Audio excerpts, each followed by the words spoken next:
నాకు మీరు చేసిన సేవ, భక్తి, ప్రేమ అన్నీ నాకు ఆనందం కలిగించాయి. ఇప్పుడు నేను నా అసలైన లోకానికి వెళ్ళే సమయం వచ్చింది. కానీ నేను మీరు వదిలి వెళ్ళడం కాదు, మీరు నన్ను హృదయంలో నిలుపుకున్నంత వరకు నేను మీతోనే ఉంటాను. ఏకమై సంతోషంగా సంప్రదాయాలను పాటిస్తూ గడిపారు.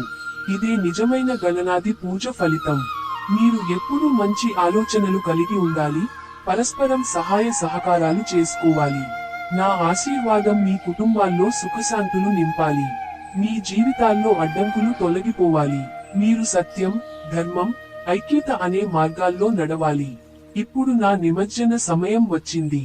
శరీర రూపంలో నేను జలంలో లీనమవుతున్నా, మీ హృదయాల్లో మాత్రం ఎప్పటికీ ఉంటాను. నా నిమజ్జనం ముగింపు కాదు, కొత్త ఆరంభం. వచ్చే ఏడాది మరలా మీ ఇళ్లలో, మీ హృదయాలలో నేను పుట్టుకొస్తాను. అంతవరకు నా ఆశీస్సులు మీ అందరితో ఉంటాయి.